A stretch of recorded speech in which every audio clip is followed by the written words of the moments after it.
Action. Ya ngomong apa sih? Ini sepatu dingin lah. Orang kan jalan kayak Orang dari ya.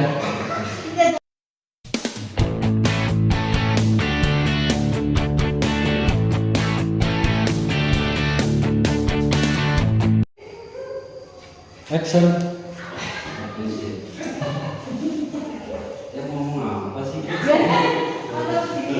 Ini sepatu dingin lah. Orang kan jalan kayak Orang dari ya.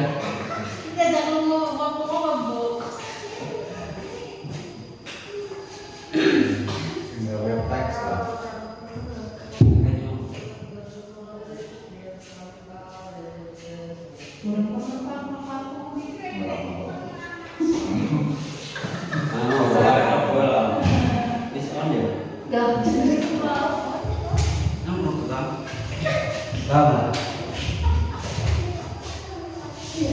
Bismillahirrahmanirrahim. Assalamualaikum warahmatullahi wabarakatuh.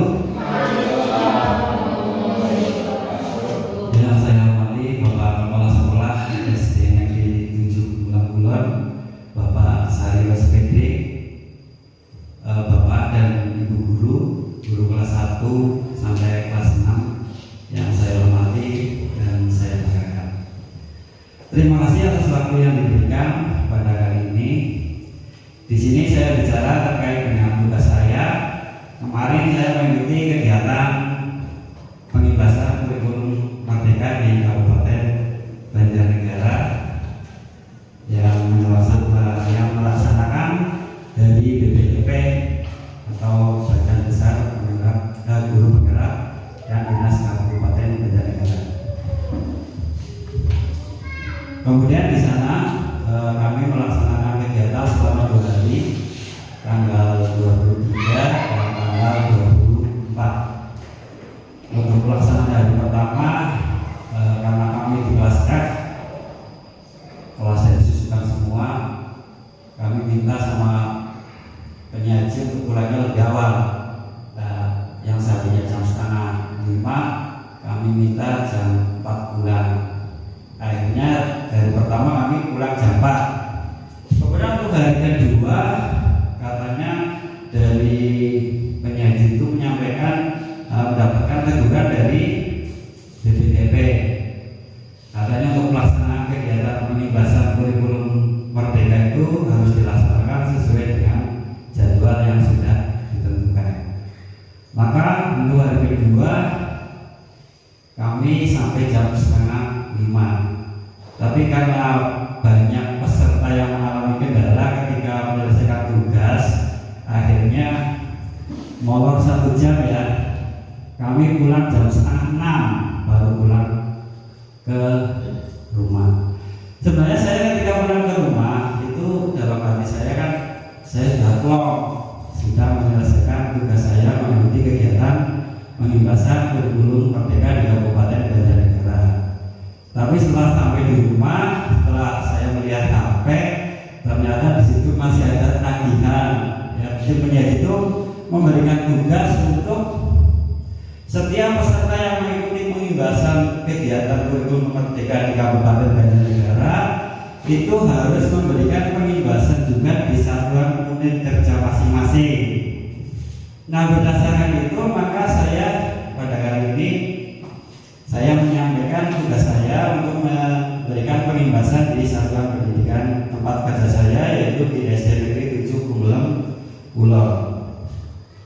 Nanti buktinya bisa disetorkan lewat foto ataupun lewat video, kira-kira seperti itu.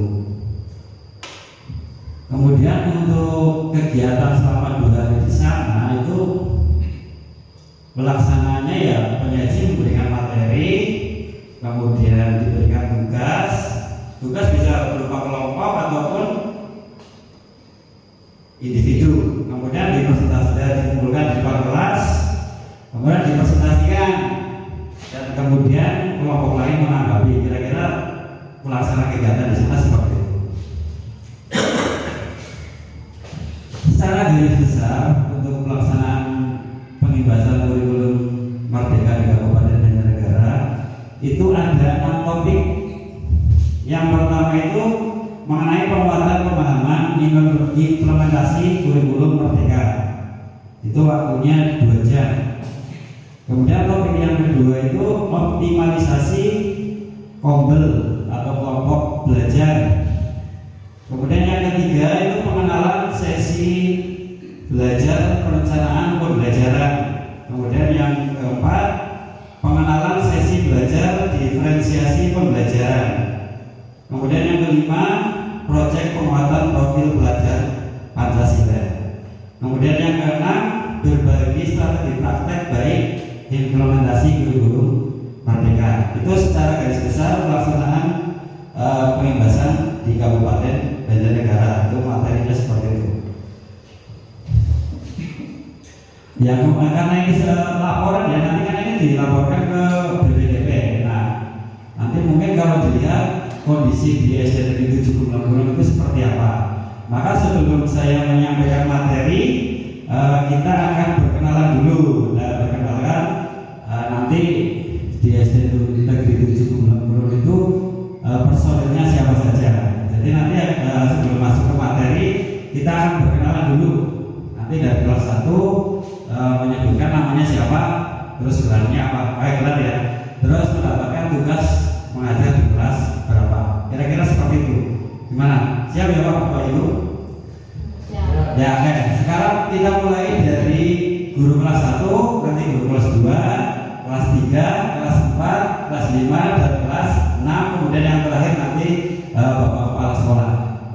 Oke, kita mulai dari guru kelas 1. Silakan Bu.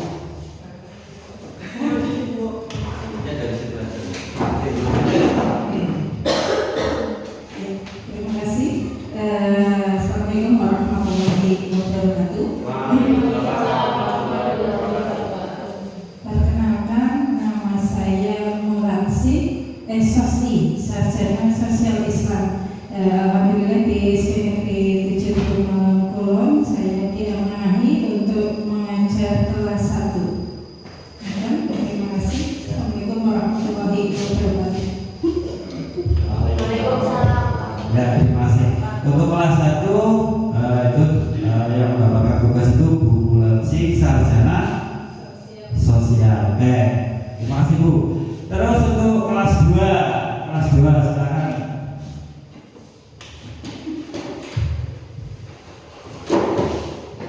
Terima kasih. Assalamualaikum warahmatullahi wabarakatuh. Ya, nama saya Eka Yuliatin Farida, SPD SD. Saya ditugasi untuk memegang kelas 2. Ya, terima kasih. Assalamualaikum warahmatullahi wabarakatuh. Untuk kelas 2 Bu Eka Farida, sarjana pendidikan SD. Kemudian untuk kelas 3 saya sendiri ya, SD udah tahu lah ya. Kemudian untuk kelas 4 silakan Bu kelas 4 memperkenalkan diri.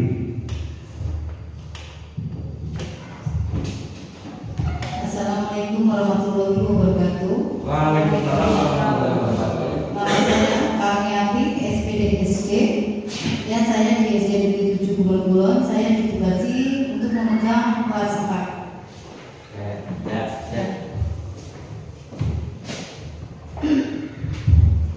Ya, untuk kelas 4 Bu Karni, sarjana pendidikan SD. Kemudian untuk kelas 5 silakan Pak, kelas 5. Terima kasih atas waktu yang diberikan. Bismillahirrahmanirrahim. Assalamualaikum warahmatullahi wabarakatuh. Saya akan memperkenalkan diri. Nama saya Yuri Junianto SPDSD. Saya ditugasi untuk memegang kelas 5. Terima kasih. Assalamualaikum warahmatullahi wabarakatuh. Untuk kelas 5 Pak Heri Junianto, sarjana pendidikan SD. Kemudian untuk kelas 6 ya, kelas 6 silakan Bu.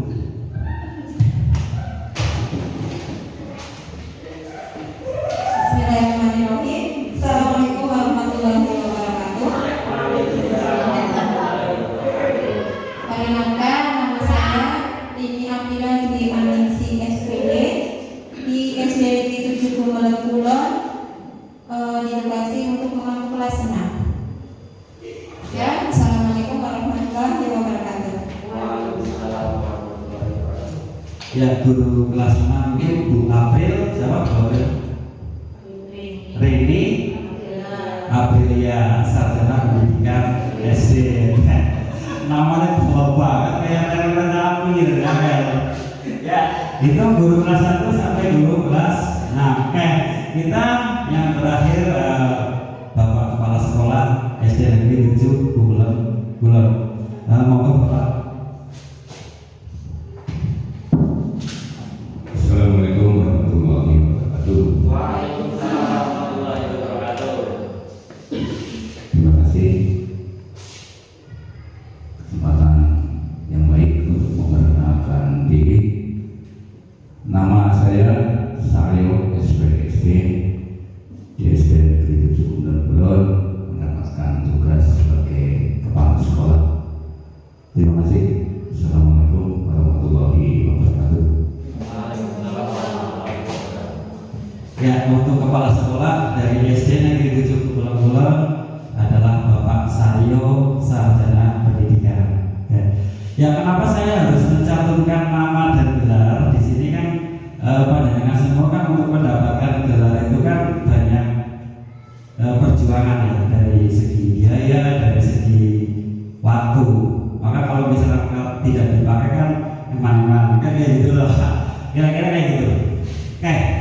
Pak Guru, Bapak Ibu guru kelas Bapak Ibu guru dari kelas 1 sampai kelas 6 dan Bapak Kepala Sekolah, apakah panjenengan pada saat ini siap menerima materi dari pembebasan kurikulum Merdeka yang diberikan pada hari ini?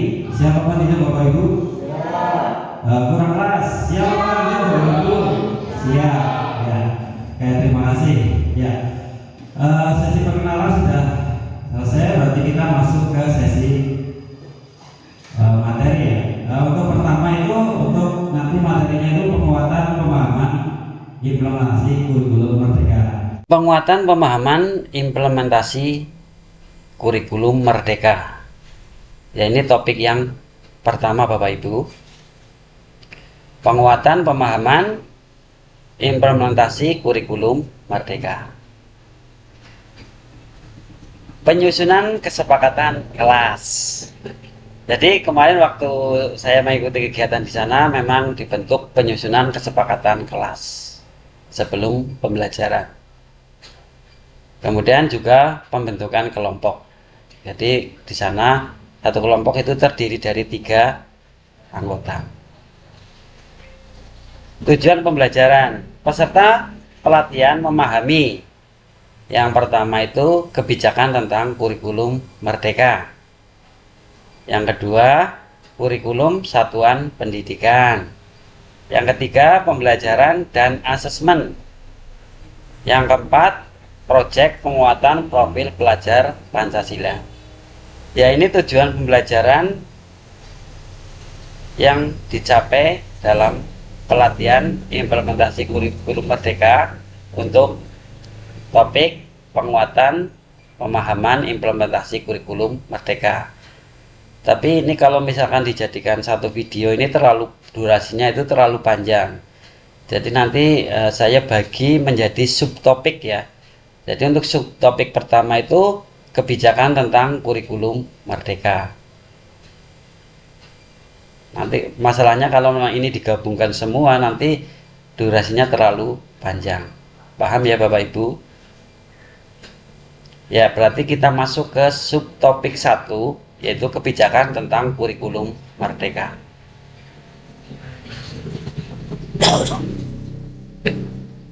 Kebijakan kurikulum Merdeka. Pernyataan 1, menurut Permendikbud nomor 12 tahun 2024, kurikulum satuan pendidikan ditetapkan oleh Kepala Satuan Pendidikan. Apakah pernyataan ini benar, Bapak Ibu? Benar apa salah? Benar. Oke, kita cek jawabannya, Pak. Kita cek jawabannya, Bapak Ibu. Ya, benar. Kurikulum satuan pendidikan ditetapkan oleh Kepala Satuan Pendidikan sesuai dengan Permendikbud nomor 12 tahun 2024 pasal 30. Pengawas tetap memfasilitasi penyusunan atau revisi kurikulum satuan pendidikan. Dinas Pendidikan melakukan supervisi untuk memastikan penyusunan selaras dengan regulasi dan panduan. Hal ini dimaksudkan agar satuan pendidikan menjadikan kurikulum satuan pendidikan sebagai dokumen hidup untuk membantu penyelenggaraan pendidikan yang berkualitas. Maksudnya dokumen hidup itu berarti satuan pendidikan harus memiliki dokumen untuk pelaksanaan penyelenggaraan pendidikan. Kira-kira seperti itu ya Bapak Ibu. Pernyataan kedua, kurikulum satuan pendidikan tidak seragam antara sekolah satu dan sekolah lainnya. Menurut Bapak Ibu, apakah pernyataan ini benar? Benar apa salah Bapak Ibu?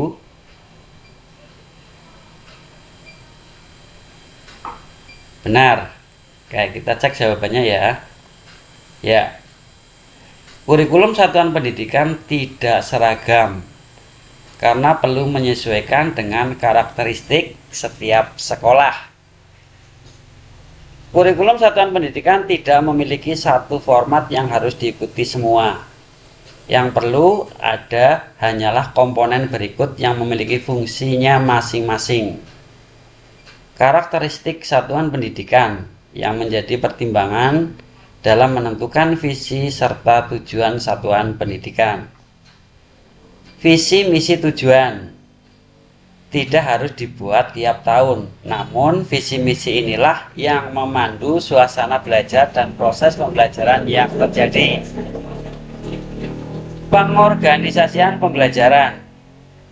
Bagaimana sekolah akan mengatur beban belajar dan durasi waktunya dalam satu semester atau satu tahun ajaran. Perencanaan pembelajaran. Apa saja tujuan pembelajaran yang perlu dicapai oleh berbagai pendidik di tiap kelasnya. Contoh RPP atau modul ajar sebagai lampiran untuk memastikan agar setiap pendidik sudah memiliki kesamaan persepsi tentang suasana belajar serta proses pembelajaran yang ingin dibangun.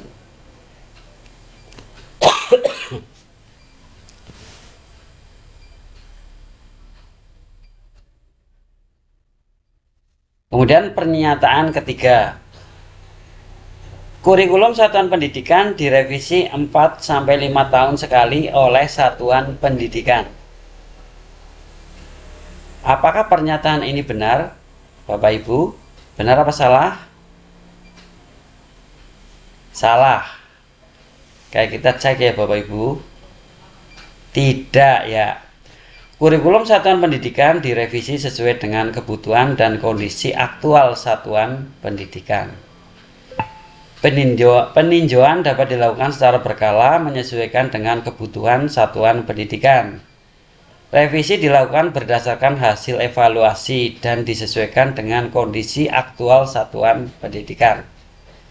Evaluasi jangka pendek terdapat pengorganisasian dan perencanaan pembelajaran dapat dilakukan per semester atau per tahun sesuai kebutuhan, mulai data seperti observasi, diskusi dengan warga sekolah, dan rapor pendidikan. Hasil evaluasi tersebut membantu kepala satuan pendidikan dan pendidik untuk memperbaiki pelaksanaan kurikulum satuan pendidikan sehingga kualitas pembelajaran dapat meningkat. Evaluasi jangka panjang terdapat analisis karakteristik satuan pendidikan dan visi misi serta tujuan satuan pendidikan dapat dilakukan 4-5 tahun sekali. Apabila ada perubahan dari hasil evaluasi ini, satuan pendidikan perlu melihat kembali penyesuaian pada pengorganisasian serta perencanaan pembelajaran. Ya, ini keterangannya seperti ini ya Bapak Ibu. Lanjut. Pernyataan keempat, setiap satuan pendidikan wajib menyusun modul ajar sendiri. Apakah pernyataan ini benar? Benar apa salah Bapak Ibu? Benar. Ya, kita cek ya. Ya, ternyata jawabannya tidak. Modul ajar tidak wajib dibuat sendiri. Banyak miskonsepsi di antara guru bahwa untuk menerapkan kurikulum merdeka, guru harus bikin modul ajar sendiri. Tiap sekolah memiliki kapasitas beragam. Ada tahapan kesiapan yang berbeda-beda dalam menerapkan kurikulum merdeka. Satuan pendidikan dapat menggunakan sesuai dengan fungsinya.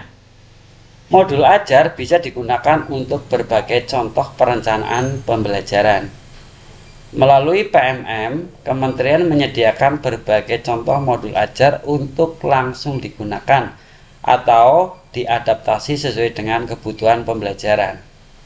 Ingat, PMM hadir sebagai alat bantu, bukan sebagai kewajiban untuk digunakan. Paham Bapak Ibu? Penjelasannya seperti ini. Lanjut ya. Pernyataan 5. Asesmen awal digunakan untuk mengetahui kemampuan awal peserta didik dalam kaitannya dengan tujuan pembelajaran tertentu. Apakah pernyataan ini benar? Benar apa tidak Bapak Ibu? Benar. Kayak kita cek ya.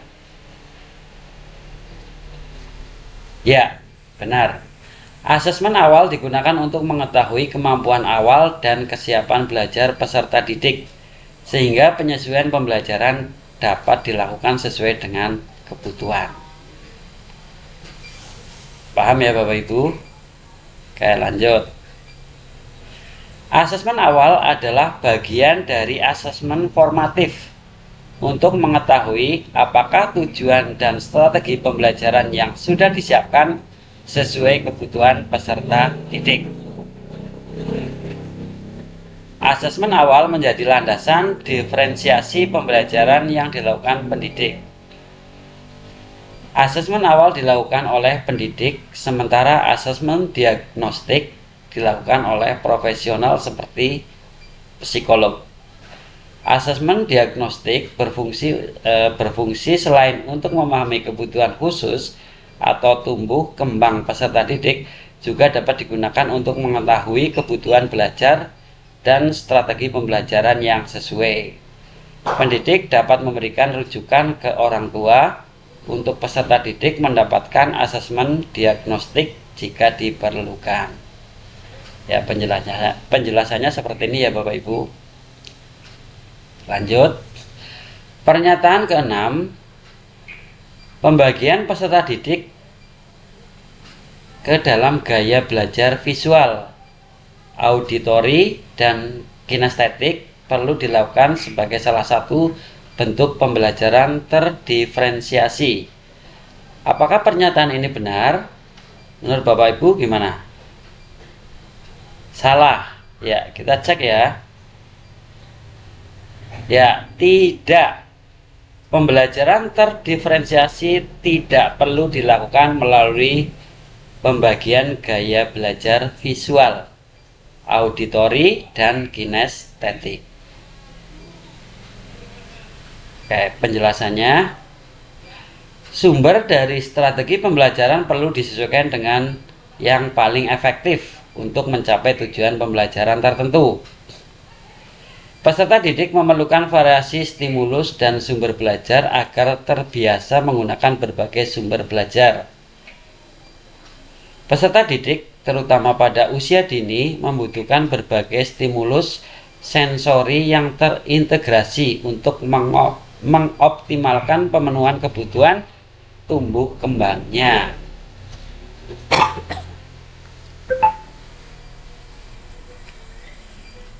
Pernyataan ketujuh, hasil akhir dari proyek penguatan profil pelajar Pancasila adalah pameran hasil karya peserta didik. Apakah pernyataan ini benar? Benar apa salah Bapak Ibu? Salah. Kayak kita cek jawabannya ya. Ya, tidak. Hasil akhir yang diharapkan dari proyek penguatan profil pelajar Pancasila adalah penguatan karakter.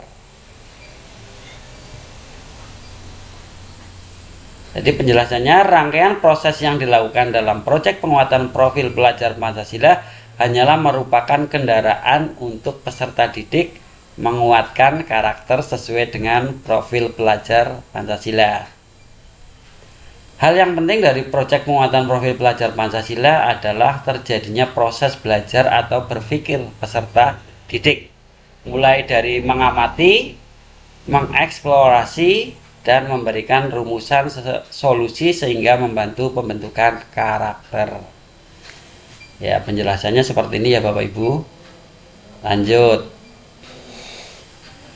Implementasi kurikulum Merdeka dilakukan berdasarkan regulasi berikut. Ya.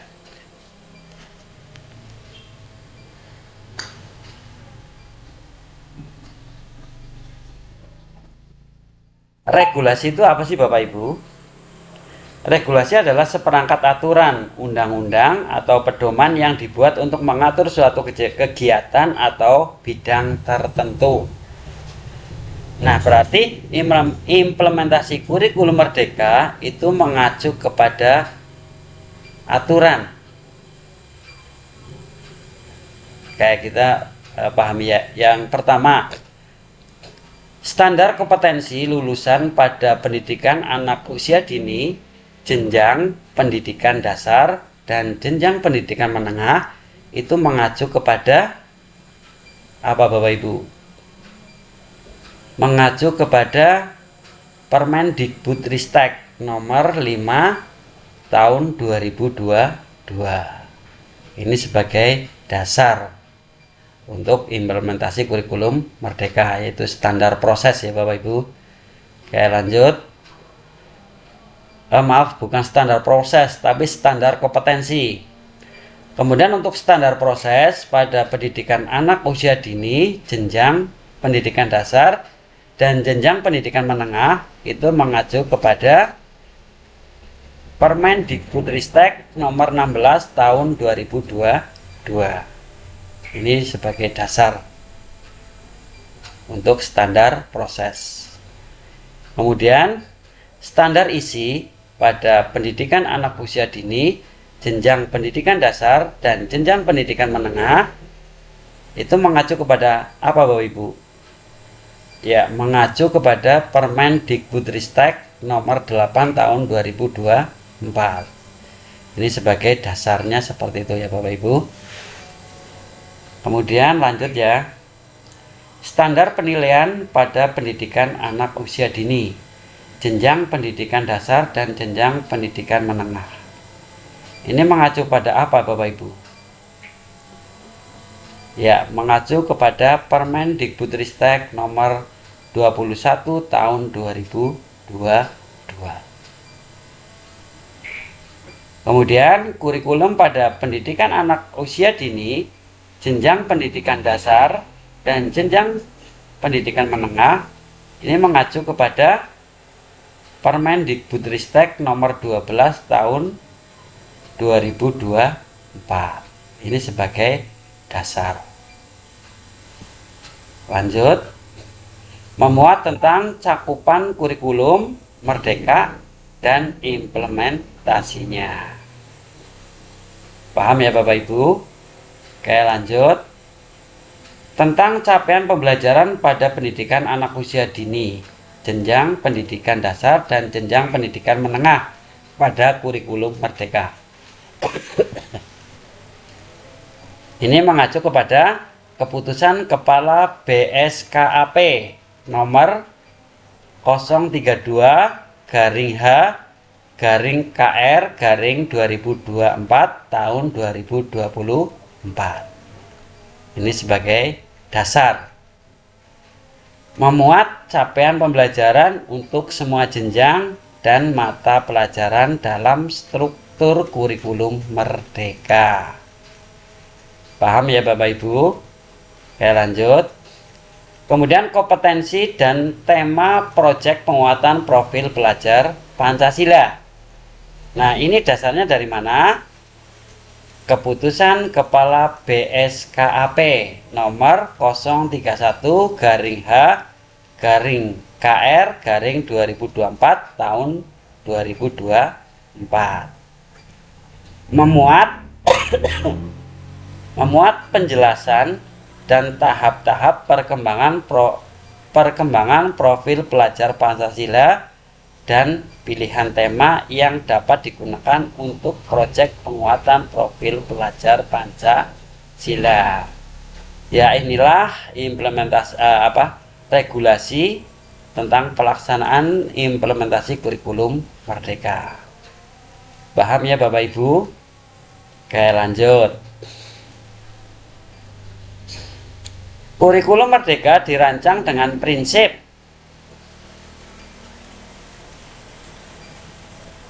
fleksibel.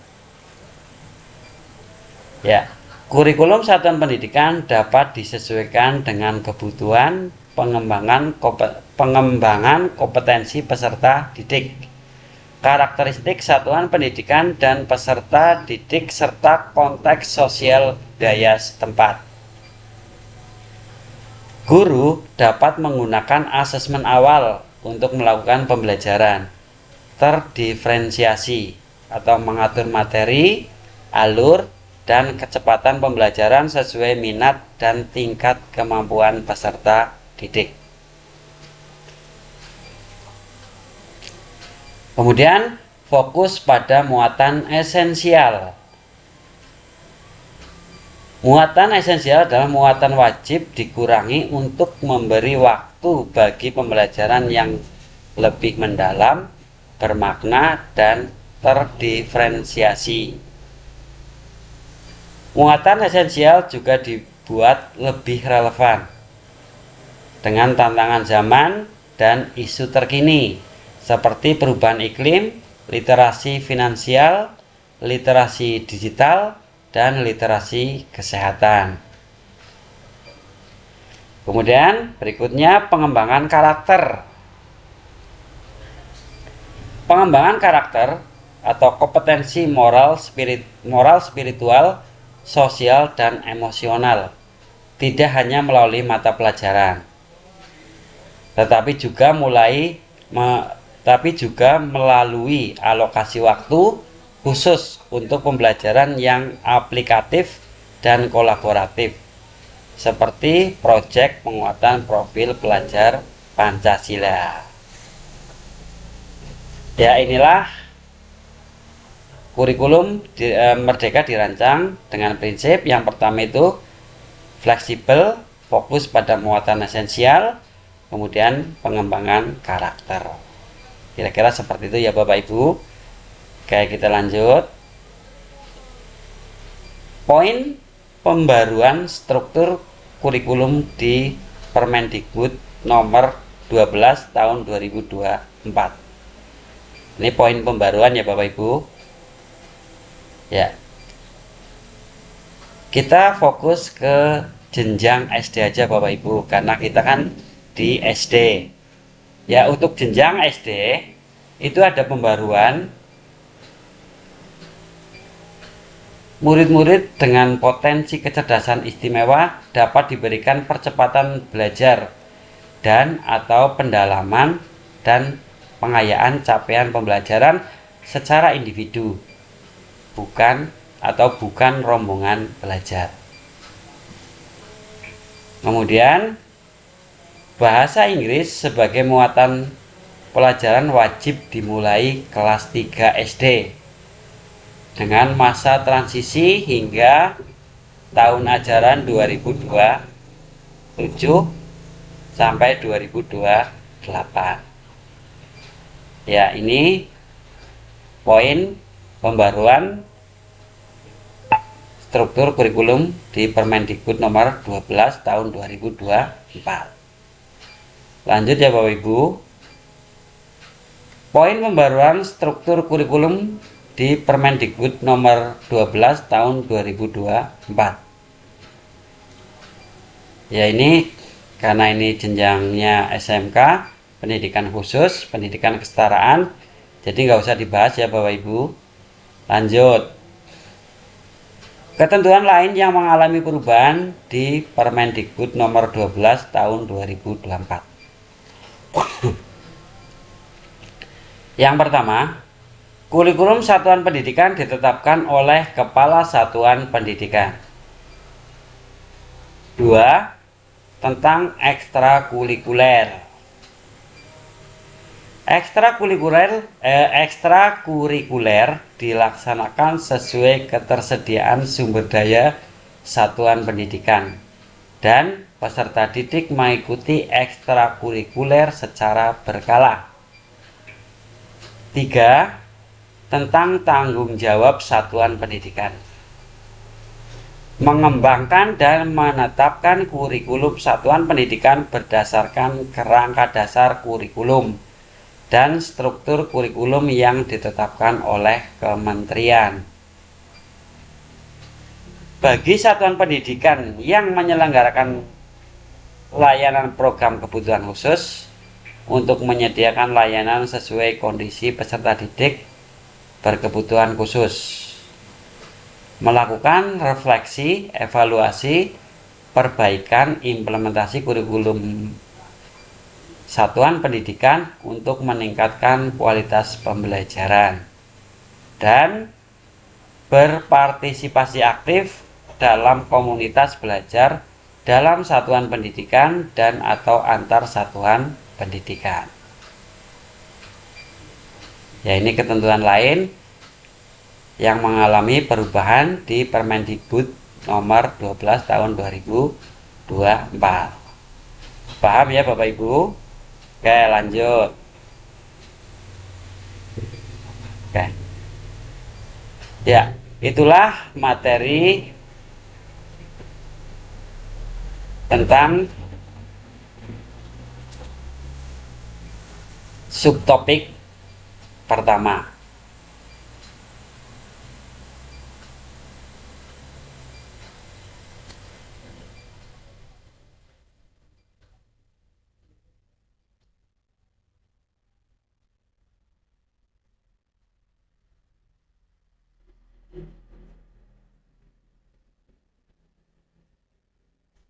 Ya, subtopik pertama tentang kebijakan tentang kurikulum merdeka. Untuk slide berikutnya kita masuk ke SBK ya. Oke. SBK apa juga sih ini? Oke nih. Pakai tepuk semangat aja ya. Mohon maaf Bapak Ibu, silakan mohon berdiri. Ya di video itu makan di video itu orang. Jadi tepuk semangat, prok 3 kali ya. Tepuk semangat, prok aku bisa, prok kamu bisa, prok semua bisa, prok semangat begitu ya. Bisa apa enggak? Coba ya. Tepuk semangat, aku bisa, kamu bisa, semua bisa, semangat.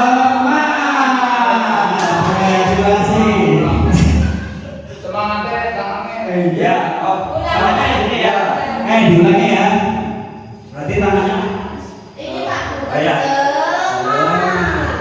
Kayak gini apa? Panas. Oke. Nah, kita ulangi sekali lagi ya. Tepuk semangat. Aku bisa. Kamu bisa. Semua bisa.